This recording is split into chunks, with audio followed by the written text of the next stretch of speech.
In a quiet corner of the countryside, where the sun painted golden light across rolling fields, there stood a small, cozy barn, filled with the soft sounds of straw and whispers of wind. Martha Sweet, a kind and gentle woman with a flower always tucked in her hair, stood in the doorway that evening. She wore her favorite soft blue dress and her white apron, freshly dusted from baking pies. Her warm brown eyes, usually full of light, widened with sorrow. A single tear slipped down her rosy cheek. Before her, kneeling in the hay, was Oliver, the jolly farmer. His round face, usually glowing with laughter, was now heavy with worry. He wore his old patched overalls, and his straw hat sat crooked on his head. His big brown eyes shimmered with sadness as he gently held the neck of their beloved goose. Lila. Lila, the white goose with the fluffiest feathers and the loudest honk in the whole farm, lay still.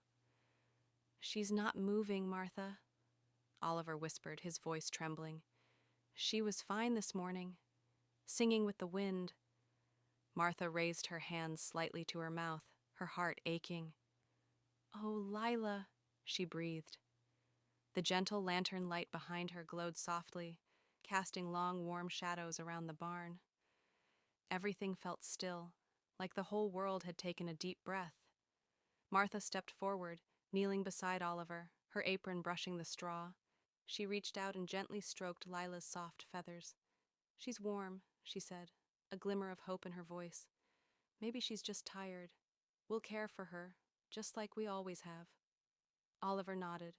"We'll sing to her and stay by her side." So they stayed, through the quiet of the night, whispering lullabies and holding hope like a candle in the dark. The barn, though filled with sadness, glowed with love.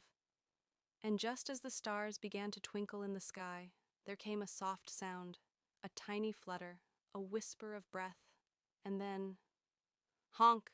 It was faint, but it was there. Martha's tearful eyes lit up and Oliver laughed, a shaky, joyful sound. Lila blinked slowly, her beak twitching. "Oh, my darling goose," Martha cried softly. "You scared us." They wrapped her gently in a warm blanket of hay, smiling through their tears. And from that night on, Martha and Oliver never let a day go by without telling Lila just how much they loved her, even when her honking woke the whole farm.